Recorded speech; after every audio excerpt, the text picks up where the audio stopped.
मुख्यमंत्री और डेप्यूटी मुख्यमंत्रियों को उतारा है महाराष्ट्र की जमीन पर प्रचार करने के लिए। उनमें से एक तेलंगाना के चीफ मिनिस्टर रेवंत रेड्डी अभी हमारे साथ जुड़े हैं बातचीत करने के लिए। Revanth ji, thank you so much for speaking to ABP. मेरा पहला सवाल यह है कि आप जो मैसेज लेकर आए हैं यहाँ महाराष्ट्र में, वो ये है कि आपने अपनी पोल प्रोमिसेस जो करी तेलंगाना में, वो सक्सेसफुली आप इम्प्लीमेंट कर रहे हैं, आप वही महाराष्ट्र में करने जा रहे हैं, ठीक है।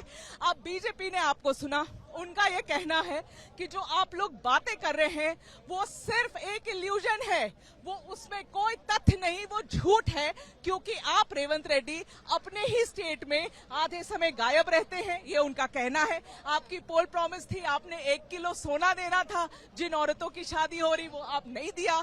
आपको 2,500 रुपए देने थे, पोल प्रॉमिस करी थी, वो नहीं दिया। बेरोजगारी भत्ता देना था, वो नहीं दिया। आप क्या जवाब देंगे उस बारे में?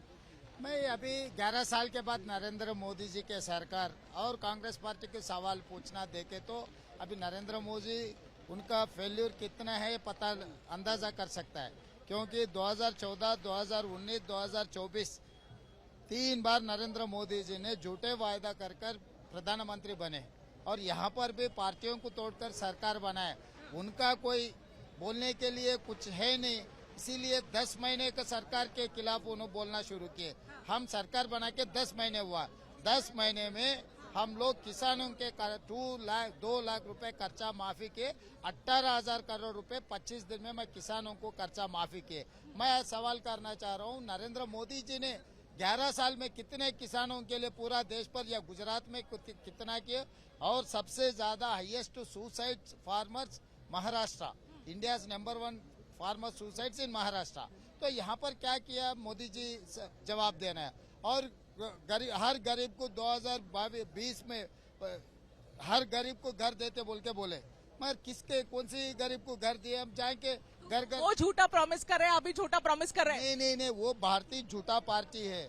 हमारा 5 साल के लिए हम सरकार बने, हम जो भी वादा किए, हम 50,000 सरकार नौकरी दिए नौजवानों को, तो और महिलाओं को बस में फ्री रेट दे रहा है। मतलब हम 10 महीने में सैचुरेशन, हर महिला तेलंगाना में बस फ्री राइड लेने के लिए हम किए। 10 महीने में 3,600 करोड़ रुपए हम कारपोरेशन को पे कर चुके हैं। तो इसीलिए हमारे खिलाफ बोलने से पहले नरेंद्र मोदी जी महाराष्ट्र जनता को जवाब देना है कि 11 साल में कितने बार धोखा दे चुका है।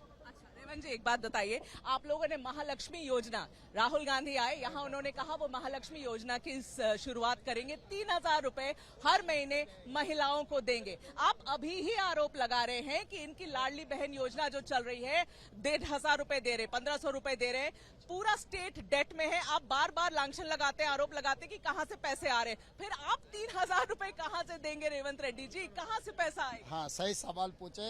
एकनाथ शिंदे जी, अजित पवार जी, फडणवीस जी जो लूट रहे ना, लूटना छोड़ दिए तो वो पैसे गरीब लोगों को बांट सकता है, महिलाओं को बांट सकता है। लूट रहे हैं, कैसे लूट रहे हैं? अभी सरकार के पैसे, अभी टेंडर्स में, अभी पूरा किसी को, छोटे बच्चे को स्कूल में जाकर भी अगर पूछे ना, आपको जवाब मिलने वाले हैं। एकनाथ शिंदे जी इन लोग कितने पैसे लूट रहे हैं, ये लूटना छोड़ दिए तो गरीब लोगों को, हम महिलाओं को मदद कर सकते हैं और पैसे भी दे सकते हैं। अच्छा रेवंत रेड्डी जी, बताइए, आज अमित शाह जी ने झारखंड में ये कहा कि उलेमाओं ने कांग्रेस को महाराष्ट्र में अप्रोच किया और ये कहा कि 10% रिजर्वेशन मुसलमानों को दिया जाए, और कांग्रेस ने इन प्रिंसिपल उसको हाँ कह दिया। अब अगर आप 10% रिजर्वेशन यहाँ पर देंगे है ना मुसलमानों को, तो आप कहाँ से, किसके कोटा से निकाल के देंगे? दलित के कोटा से निकाल के देंगे, पिछड़ों के कोटा से निकाल के देंगे?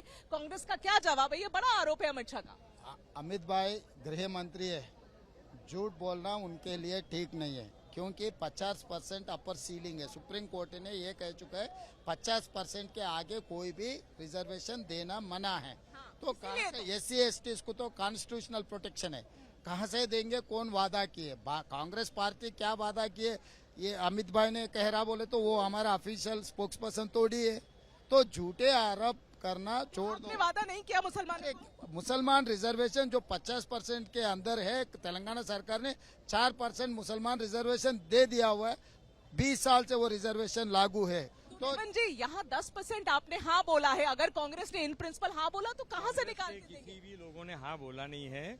5% रिजर्वेशन कांग्रेस ने इस महाराष्ट्र में दिया था, जब मराठा रिजर्वेशन को दिया था। कोर्ट में है मामला, वो कोर्ट में है। मुसलमानों में जो स्पेशली इकोनॉमिकली बैकवर्ड मुसलमान है उसको हमारी गवर्नमेंट ने 2014 के पहले रिजोल्यूशन दिया था। हम उस बात पे कायम है कि जब भी महाविकास आघाड़ी की सरकार आएगी वो रिजोल्यूशन जो मुंबई हाई कोर्ट ने अपने ऑर्डर्स में कहा था, ऑब्जर्वेशन में कहा था कि एजुकेशन में रिजर्वेशन मिलना चाहिए, हम वो मांग कर रहे हैं। हम नौकरियों में मांग करते हैं। हमारी जो डिमांड है गवर्नमेंट के साथ वो पक्की रहेगी। क्लैरिटी सर, आपको भी नहीं, बिल्कुल किसी clear को है। नहीं है कि हमारे 10 पास है परसेंट clear। नहीं, आप जो झूठ पर सवाल पूछ रहा है, ये झूठ, हाँ, सो वो झूठे बात जो जिसने कहा है उनको पूछना है। तो अमीन पटेल चौथे बार अब एमएलए बनने वाले हैं, वो सांसद है, वो जवाब दिए तो आप यकीन नहीं किए, तो जो गुजरात से आदमी आकर महाराष्ट्र में कहे तो आप यकीन कर रहा है। रेवंत जी आपसे सवाल कर रही हूँ, आप भी यही कुछ प्रॉमिस कर रहे थे और आप इम्प्लीमेंट नहीं, वो गलत फहमी फैलाने के लिए जो भारतीय जनता पार्टी कोशिश करे, वो सवाल पूछना बिल्कुल ठीक नहीं है। जो 5% हम तेलंगाना में भी 5% रिजर्वेशन माइनॉरिटी को देने के लिए वादा किया था, मगर 50% के ऊपर आ रहे, सुप्रीम कोर्ट ने ये कहा 50% के अंदर दो, इसीलिए हम 4% लागू किए। कर्नाटक में हम लागू किए। किसी का तो कटता है अरे ना। किसी का कटने का नहीं है, सबको देने के बाद जो बचा वो माइनॉरिटी को दिए। माइनॉरिटीज भी इस देश के हिस्सेदार है, माइनॉरिटीज भी। इस आजादी के लिए माइनॉरिटी लोग भी लड़े, तो माइनॉरिटी को अलग करके रेवंत जी, देखने का जरूरी आप नहीं इस है। बात पे कायम है कि मुसलमानों को महाराष्ट्र में भी रिजर्वेशन देना चाहिए। जो रिजर्वेशन अभी जो दे रहा है वो रिजर्वेशन लागू करेंगे। आगे शासन जो बनाना है सबसे असेंबली में चर्चा करके लागू करने वाले। 50% का सीलिंग है, सुप्रीम कोर्ट ने जजमेंट दिया हुआ है, मगर being an union home minister he can not like. कोई आम आदमी बिना समझकर कुछ बोले तो बात अलग है, मगर अमित शाह जी ने ऐसा बात बोलना ठीक नहीं है। मेरा आखिरी सवाल आपसे ये है कि यहाँ आपकी अलायंस में, महाविकास आघाड़ी अलायंस में रेवंत जी इतना इन फाइटिंग है कि आप एक चीफ मिनिस्टर का चेहरा नहीं डिसाइड कर सके और आप यहाँ साथ डिसाइड करी क्या? अमीन भाई वो बीजेपी को किस बोलने का है, मुझे थोड़ी बोलने का है। उनको पूछ रहा हूँ, उनको भी तो पूछिए। हमारा जनता की सरकार बनाने के लिए हम वादा किए। तेलंगाना में भी हम किसी का नाम मुख्यमंत्री पहले अनाउंस नहीं किए।